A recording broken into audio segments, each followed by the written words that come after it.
Assalamualaikum dear students. Hope all of you are fine. Today is 3rd June 2020 and today is Wednesday. I'm your science teacher and for today's science schedule is कि आपने आज के दिन chapter number 3 के page number 28, 29 की reading करनी है। मैं आपको रीडिंग भी करवाऊंगी, इसको एक्सप्लेन भी करूंगी, इसके साथ साथ आप इसके मीनिंग्स भी लिखेंगे। So take your sharp lead pencils first of all and take the page number 28 of your science book. कल के दिन हमने पेज नंबर 26 और 27 किए थे, जिसमें हमने इंटरनल स्ट्रक्चर ऑफ लीफ पढ़ा था। इसके अलावा फोटोसिंथेसिस की डेफिनेशन की थी और हमने ये भी पढ़ा था कि फोटोसिंथेसिस का बेसिकली मीनिंग क्या होता है वर्ड फोटोसिंथेसिस का। तो मैंने आपको बताया था कि वर्ड फोटोसिंथेसिस जो है वो 2 ग्रीक वर्ड से ड्राइव्ड हुआ है, photo and the synthesis. Photo means to light and the synthesis means to make. यानी सूरज की रोशनी की मौजूदगी में खुराक बनाने का अमल क्या कहलाता है? फोटोसिंथेसिस। सो आज के दिन हमने पढ़ना है, रीडिंग स्टार्ट करेंगे पेज नंबर 28 एंड 29 की। It start from here the importance of photosynthesis. आप इसका मीनिंग भी साथ ही लिख लें, ज़ियाई तालीफ की अहमियत। ज़ियाई तालीफ की अहमियत के फोटोसिंथेसिस की बेसिकली इंपॉर्टेंस क्या होती है? Photosynthesis is one of the most important chemical change that takes place in our world. If photosynthesis doesn't take place, nearly all living things will die.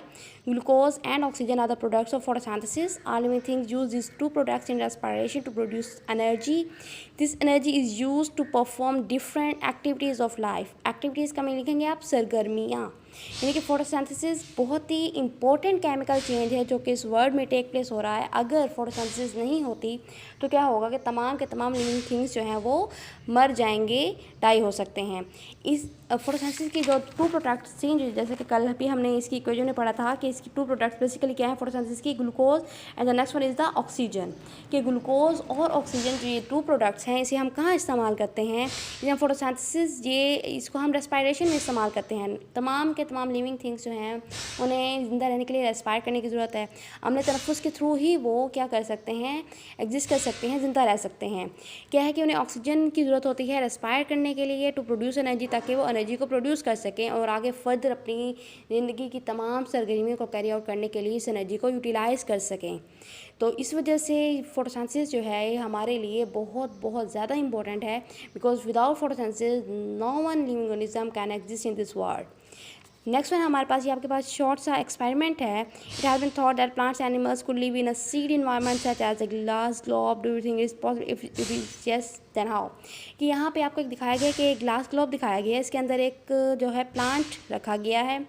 आप देखेंगे कि ये प्लांट जो है उस वक्त तक नहीं मुरझाएगा जब तक इस ग्लास ग्लोब में स्टिल ऑक्सीजन मौजूद रहेगी। जब तक इस ग्लास ग्लोब में मौजूद ऑक्सीजन ख़त्म हो जाएगी तो क्या होगा कि प्लांट जो है वो भी मुरझाना स्टार्ट हो जाएगा, बिकॉज की उसकी ऑक्सीजन की कंजम्पशन जो है वो ख़त्म हो जाएगी। नेक्स्ट वन हमारे पास यहाँ है और उन्होंने ये भी बताया कि इस ग्लास ग्लोब में एक तो उन्होंने क्या किया हुआ है कि प्लांट रखा हुआ है और इसके साथ साथ माउस रखा हुआ है, यानी कि एनिमल है और प्लांट है। अब यहाँ पे क्या है कि ड्यूरिंग रेस्पिरेशन प्रोसेस जो एनिमल्स जो हैं वो कार्बन डाइऑक्साइड रिलीज़ करते हैं। इस कार्बन डाइऑक्साइड की ज़रूरत होती है प्लांट को, प्लांट ये कार्बन डाइऑक्साइड ले लेगा। अब कार्बन डाइऑक्साइड लेके फोटोसिंथेसिस के थ्रू जो प्लांट जो है वो ऑक्सीजन रिलीज़ करता है, तो ये ऑक्सीजन जो है वो इस माउस को क्या करेगी, ज़िंदा रहने में हेल्प आउट करेगी। तो इस तरह से ये 2 प्लांट और एनिमल दोनों एग्जिस्ट आउट कर सकते हैं। यानी कि माउस जो है वो प्लांट को कार्बन डाइऑक्साइड दे रहा है, जबकि प्लांट जो है वो माउस को ऑक्सीजन दे रहा है, जो कि दोनों के ज़िंदा रहने के लिए ज़रूरी है। नेक्स्ट वन हमारे पास टॉपिक जो है वो स्टार्ट होता है, that one is the effect of different factors on photosynthesis. के मुख्तलिफ अवामिल के ज़ियाई तालीफ पर असरात के डिफरेंट फैक्टर्स वो कौन कौन से हैं जो कि फोटोसिंथेसिस यानी ज़ियाई तालीफ पर किस किस तरह से असरअंदाज होते हैं, यानी कि उसके असरअंदाज होने से ज़ियाई तालीफ का अमल कम होता है या ज़्यादा होता है या रुक जाता है या वट क्या होता है।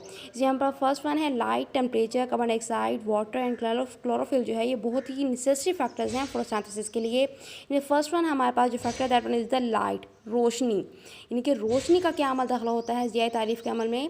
Plants trap sunlight to make food by photosynthesis. ये मैंने आपको कल भी बताया था कि प्लांट्स के में क्लोरोप्लास्ट होता है, इसमें ग्रीन पिगमेंट क्लोरोफिल जो होता है वो क्या करता है, प्लांट्स की जो सूरज की रोशनी होती है उसे ट्रैप करता है। और ये सूरज की रोशनी को कहाँ इस्तेमाल करते हैं?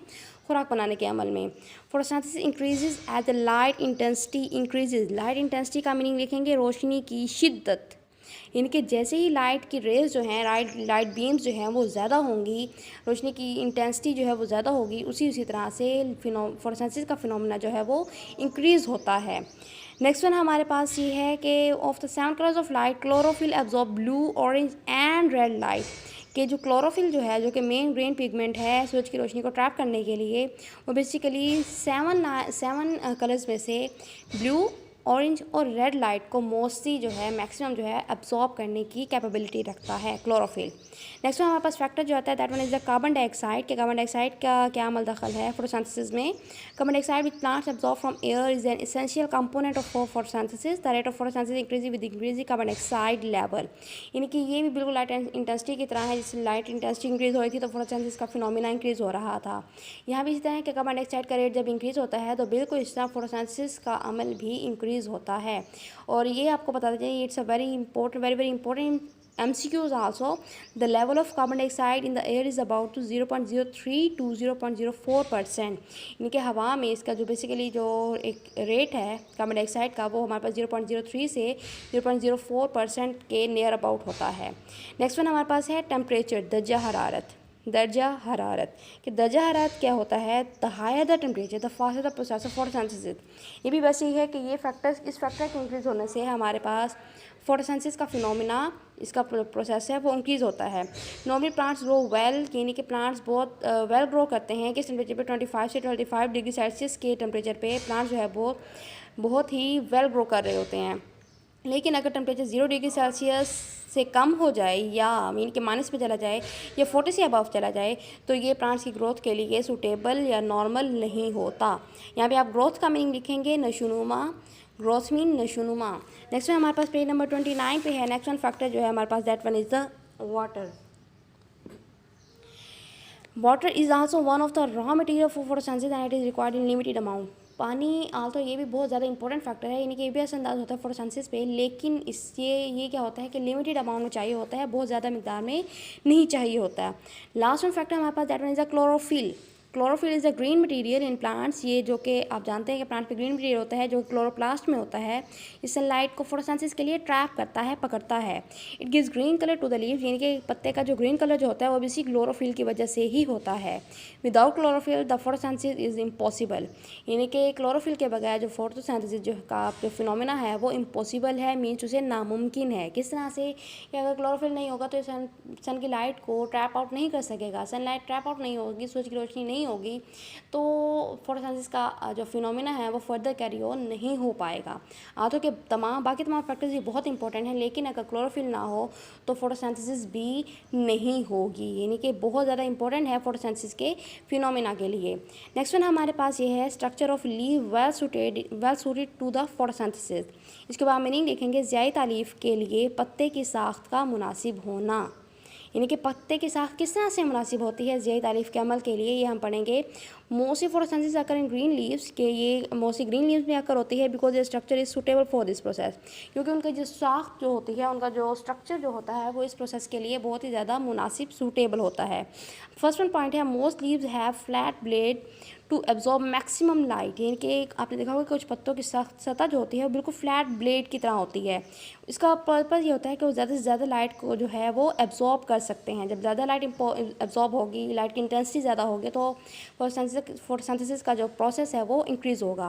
नेक्स्ट वन हमारे पास पॉइंट है लीव्स आर थिन, ये बहुत पतले होते हैं, so carbon dioxide and light can reach to inner cells easily, तो इसकी जो लाइट और कार्बन डाइऑक्साइड जो है वो इनर सेल्स तक बहुत ही आसानी से रीच हो सकती है, पहुंच सकती है। इजीली का मीनिंग लिखेंगे आप आसानी से।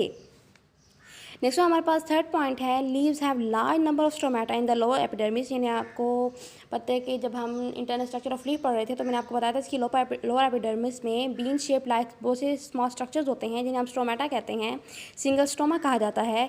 ये बहुत ज़्यादा तादाद में मौजूद होते हैं। इनका पर्पज़ क्या होता है, carbon dioxide can enter in oxygen and water vapours का मीनिंग लिखेंगे आबी बुखारात लीव थ्रू दी स्टोमेटा, के क्या होता है कि जो गैसेस के एक्सचेंज जो होते हैं, कार्बन डाइऑक्साइड, ऑक्सीजन और वाटर वेपर्स के जो एक्सचेंजेस जो हो रहे होते हैं वो इन स्टोमेटा के थ्रू हो रहे होते हैं, वो इजीली क्या हो सकते हैं, एक्सचेंज आउट हो सकते हैं इन स्टोमेटा के थ्रू। नेक्स्ट वन 4 पॉइंट है thick layer of mesophyll cells make enough food for the plant. मैंने आपको बताया था कि मेसोफिल सेल जो कि एपिडर्मिस के दरमियान में होता है, आप यहाँ पे देख सकते हैं। ये देखें, ये मेसोफिल सेल्स हैं। यहाँ पे जो है वो फोटोसिंथेसिस का बेसिकली फिनोमेना होता है, यानी कि फूड मेकिंग प्रोसेस यहाँ पे हो रहा होता है। इनके पास इतनी इनफ फूड होती है, ये जो सेल्स हैं ये काफ़ी हद तक खुराक बना लेते हैं प्लांट के लिए। नेक्स्ट फिफ्थ वन हमारे पास जो है वेस्कुलर बंडल, जो कि बिल्कुल सेंट्रल पार्ट है मेसोफिल सेल्स का। मैंने आपको यहाँ पे बताया था ये सेंट्रल पार्ट हमारे पास वेस्कुलर बंडल जो है, जिसमें ज़ाइलम फ्लोएम टिश्यूज़ होते हैं, जो कि मेसोफिल सेल का सेंट्रल पार्ट है। यहाँ पे क्या होता है, in the leaf spreads its veins in a network to carry water to photosynthesizing cells and glucose away from them. कि यहाँ पे क्या है, ज़ाइलम फ्लोएम के टिश्यूज़ क्या कर रहे हैं कि ज़ाइलम जो है वो पानी लेकर जा रहा होता है रूट से लीव्स की तरफ, जबकि जो फ्लोएम टिश्यूज़ हैं जो वो खुराक प्रिपेयर्ड फूड को पत्तों से फर्दर पार्ट्स की तरफ लेके जा रहे होते हैं। इनका एक नेटवर्क होता है जो कि ऑल अराउंड फैला होता है, स्प्रेड आउट हुआ होता है, जिसकी वजह से पत्ते पूरे प्लांट की जो पानी की ज़रूरियात, नमकियात की ज़रूरियात और खुराक की ज़रूरियात जो होती हैं वो पूरी हो रही होती हैं। So all this characteristic prove that कि इन तमाम खसूसियात को देख के हमें पता चलता है कि जो ये लीफ का स्ट्रक्चर है that is a fit for the process of photosynthesis, यानी कि फोटोसिंथेसिस के फिनोमिना के लिए बिल्कुल परफेक्ट रहता है, बिल्कुल फिट रहता है। आपने आज के दिन यहाँ पे डेट पुट करनी है 3/6/2020, और इसके साथ साथ ही आप यहाँ पे लिखेंगे लर्न द CW, यानी कि आपका होमवर्क है, इसको आप यहाँ पे आप लर्न द CW भी लिख देंगे। सो होप सो स्टूडेंट्स को आपको आज का लेक्चर समझ आ गया होगा। थैंक्स स्टूडेंट्स एंड अल्लाह हाफिज़।